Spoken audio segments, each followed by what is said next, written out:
A sister labeled her a traitor for refusing to babysit, but a husband's shocking discovery unveiled hidden truths, sparking a stand for personal boundaries. My name is Emma. I'm 27 years old and I work at a small interior design firm in Portland, Maine. My job is busy, but I love it. It's one of the few things in my life I get to choose for myself. The rest, well, I barely have a voice in my own family. I have an older sister named Lauren, 4 years older than me. She's married and has 3 sons, triplets, all 6 years old. Lauren is the kind of person who makes the whole world revolve around her. And for some reason, my parents think that's perfectly reasonable. As for me, I'm always the backup plan. Babysit when I'm free, babysit when I'm tired, and even when I'm trying to enjoy myself, I somehow end up back on aunt duty. Last year, we had a family vacation at Acadia National Park, a trip I had really looked forward to. I had requested time off work early, excited to take walks along the coastline, check out Bar Harbor coffee shops, and especially visit an art exhibit I had missed for years. My mom said she'd book the hotel for the whole family, and that this time I'd actually get to relax. Sounds great, right?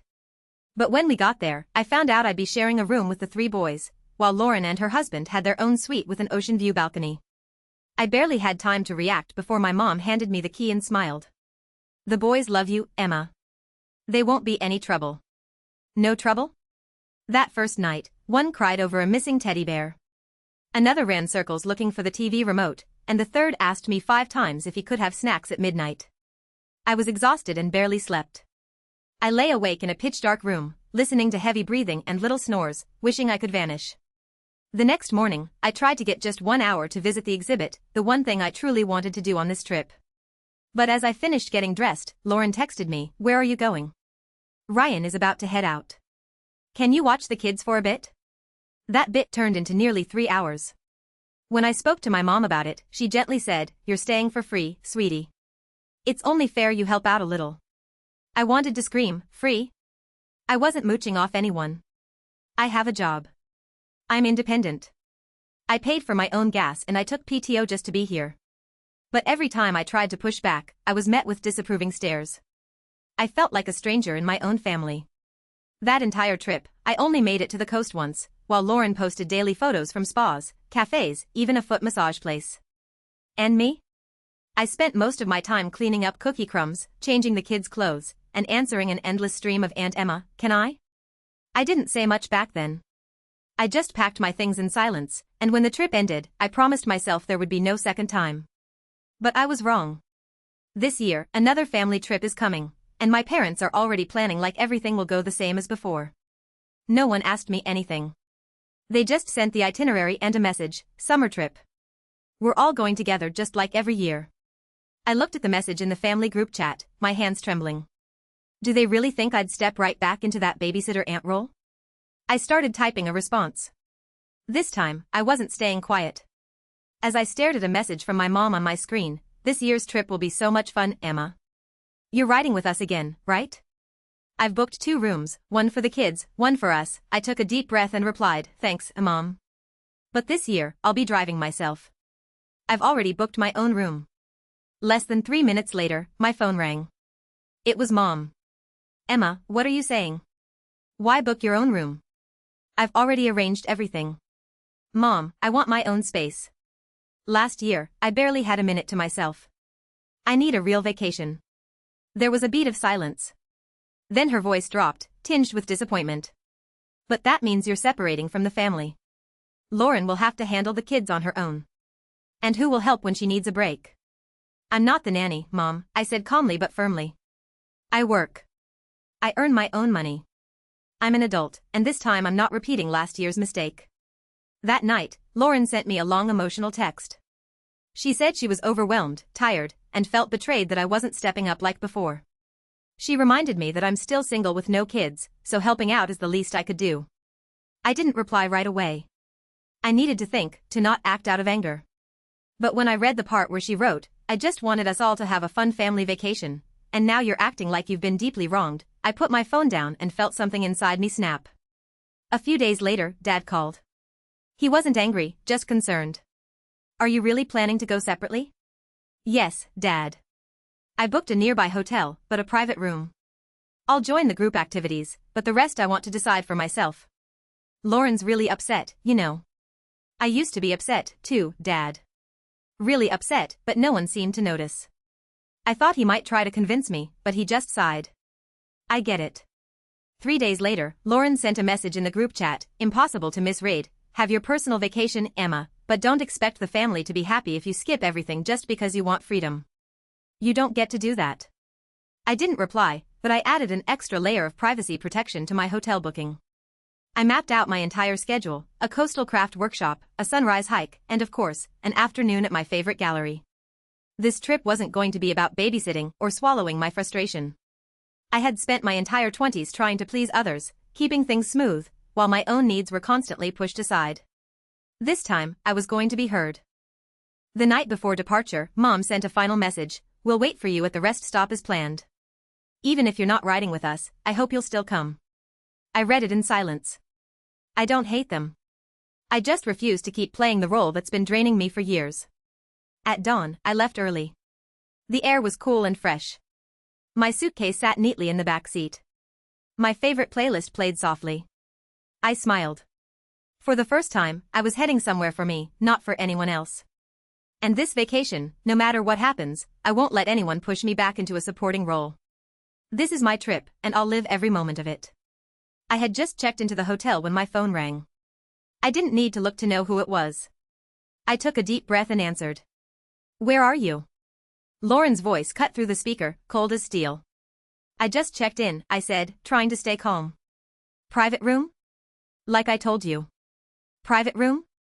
She laughed, a sharp, joyless laugh. Emma, are you seriously doing this?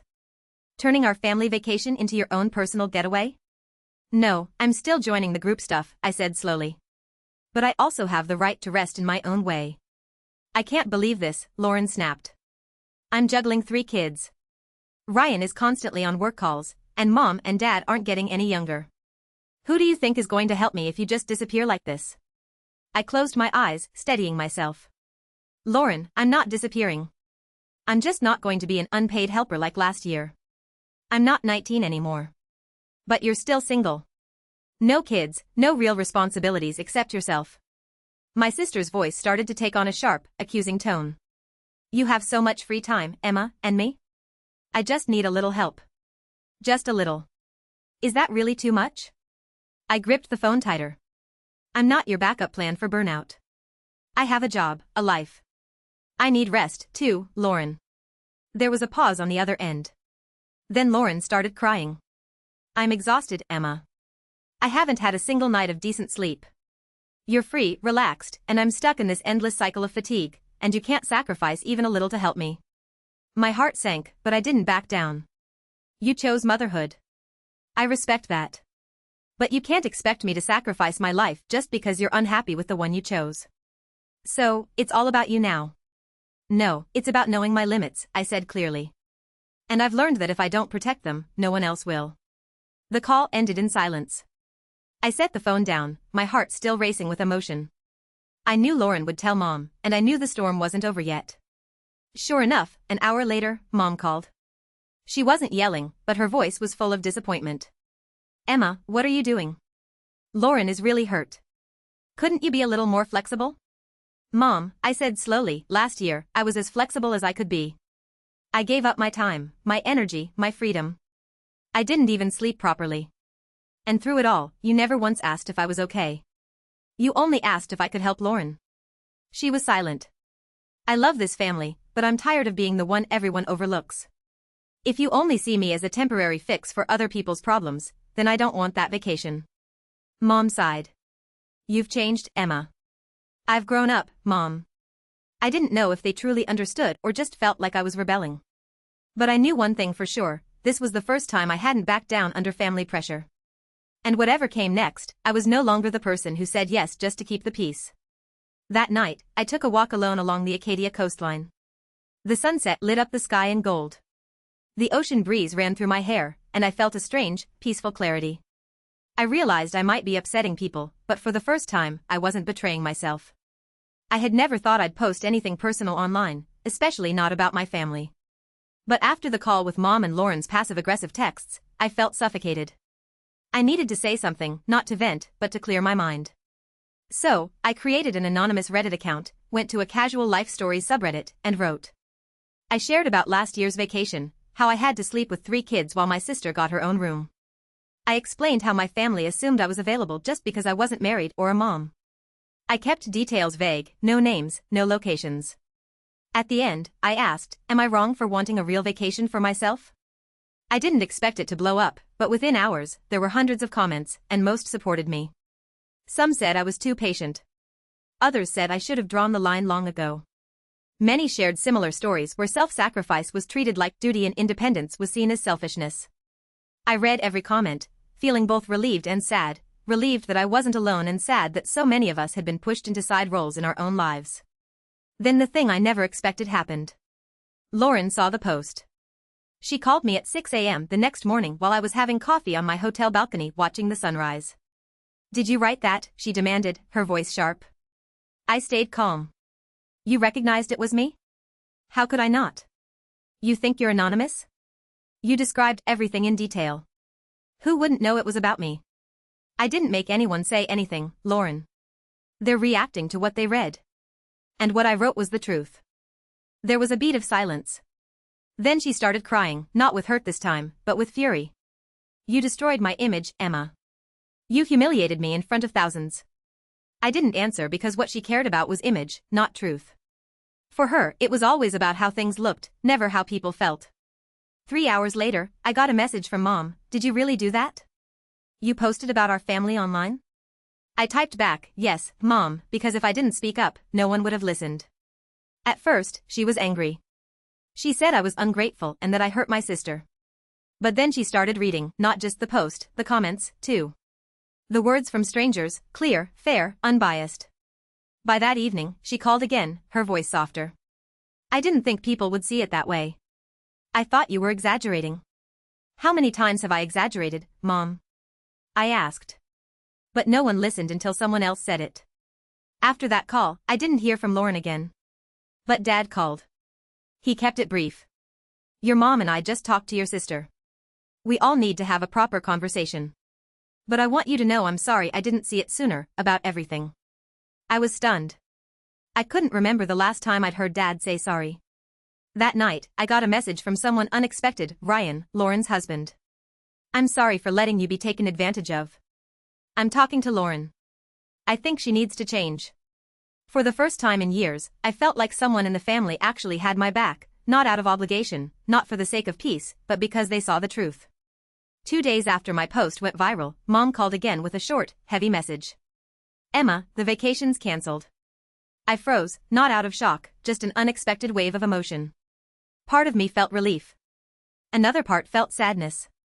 I had longed for a vacation for myself after so much sacrifice. But instead of getting that freedom, I ended up paying for the truth being exposed too quickly, too loudly. Since your post, Lauren hasn't really spoken to anyone, Mom sighed. Ryan got so upset he left to stay with his parents in Augusta. Your dad and I, we need time to reflect. That evening, I received a message from Ryan, I'd like to meet in person, just you and me. Not through Lauren, not through your parents. We met at a quiet cafe in Bar Harbor, not far from my hotel. Ryan arrived on time, looking tired, but his eyes were clear, none of the awkward avoidance I used to see at family dinners. Thank you for being brave enough to speak up, he said as soon as he sat down. I knew Lauren had control issues, but I didn't realize she was. I didn't even need to ask. I knew he meant about the money. I don't blame you, I said. But it's hard to believe you didn't notice. Ryan shook his head. She told me she'd given you money, even described it in detail, cash in an envelope left on the kitchen counter. Every time I asked, she had a reason.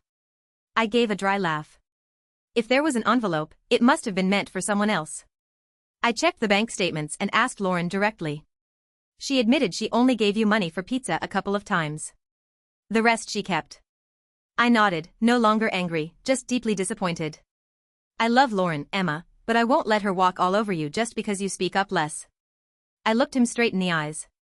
So, what are you going to do? Make her apologize properly and pay you back everything she owes. I didn't answer right away.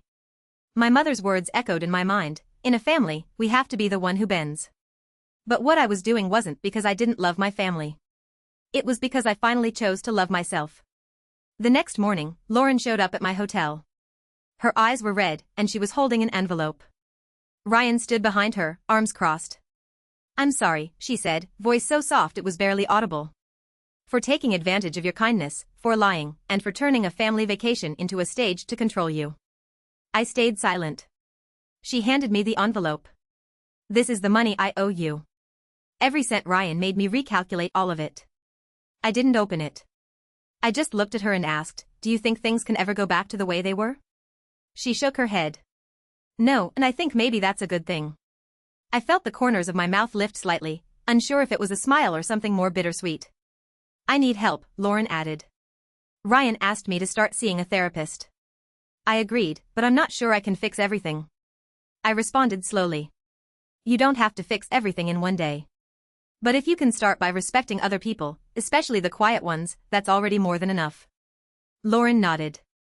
And for the first time, she didn't look like the powerful older sister. She looked like a woman trying to find herself again after a long chain of mistakes. And the vacation, though it didn't go as planned, gave me more than any beach party or sunset ever could. It gave me clarity. It gave Lauren a mirror, and it gave my whole family a chance to change, or at the very least, to begin learning how. 3 weeks after the first vacation was cancelled, I got a call from Dad.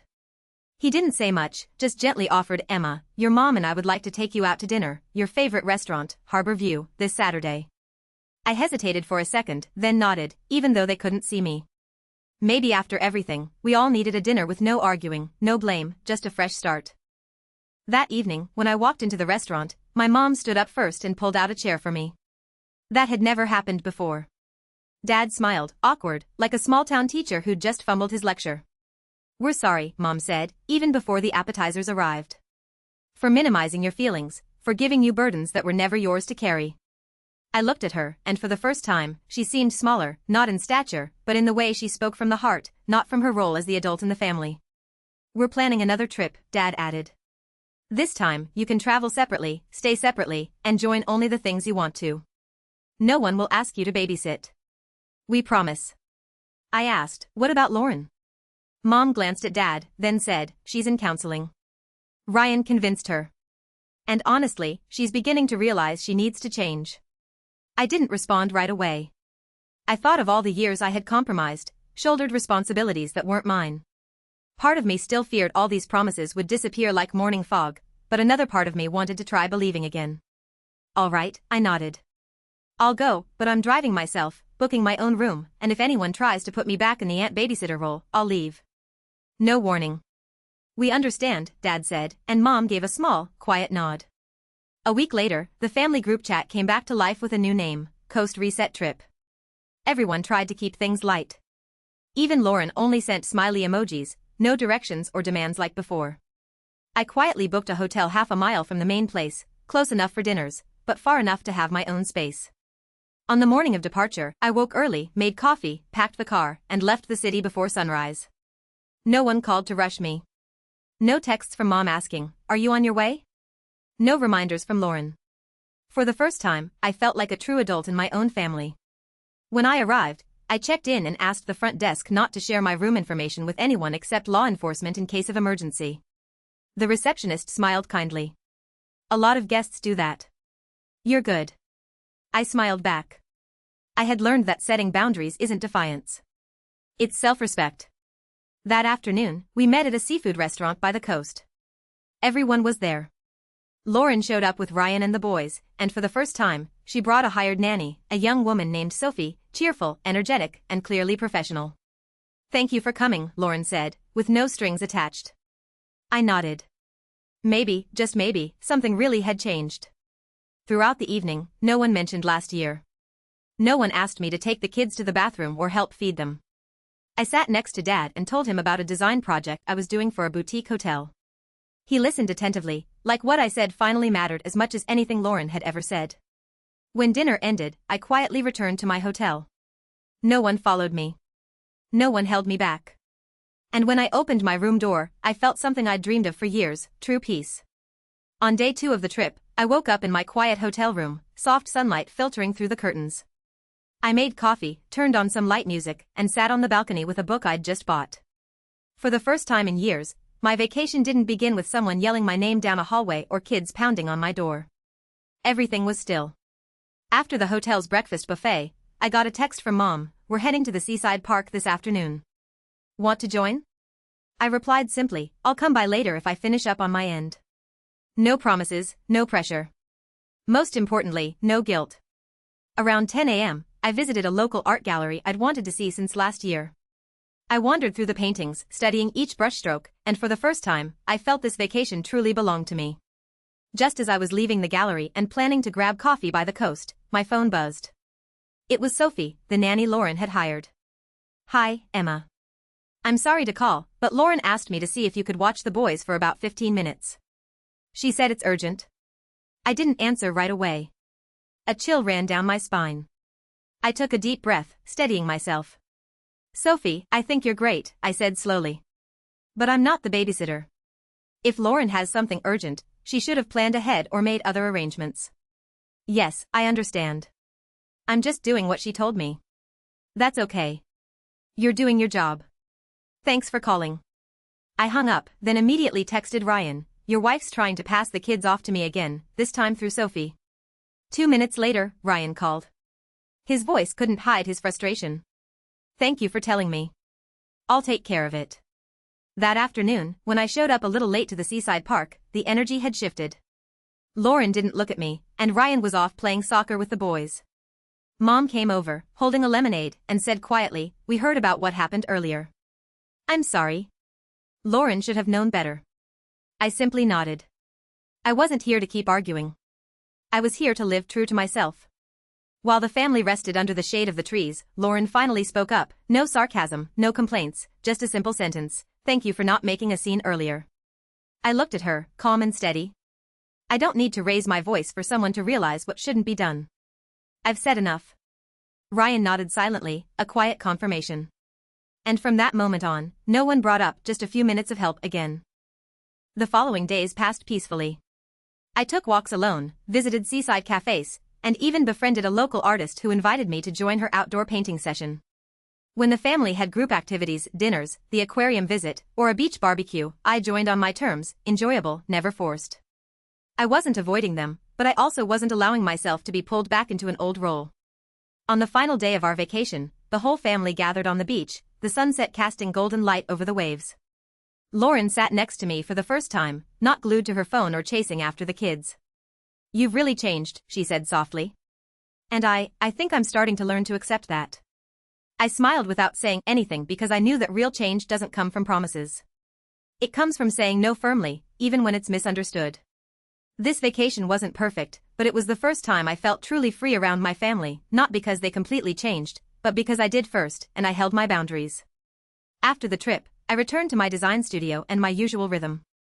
Everything slipped back into routine. But deep down, I knew something had changed for good, not just for me, but for my family, too. One weekday afternoon, while organizing drafts for a hotel project, I got a short email from Ryan titled, "Update on Lauren." I opened it, not expecting what I read in the first few lines. "I took Lauren to her first therapy session this morning. It wasn't easy, but she didn't react like she used to. She listened." Ryan shared that the therapist had said something that left both him and Lauren speechless. Being a mother doesn't mean losing your personhood, but it also doesn't give you the right to make others carry your responsibilities.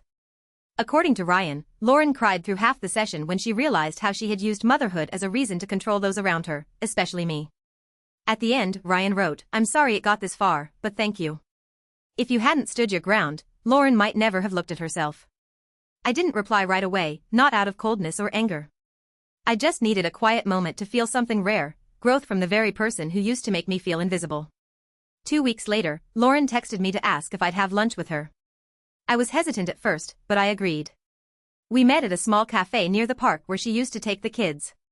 No children, no interruptions. She arrived on time for the first time in years with no requests, no complaints. "I've been to 4 sessions so far," Lauren began. "And each time, I realize I've never really listened to anyone, not Ryan, not Mom and Dad, and especially not you." I let her speak.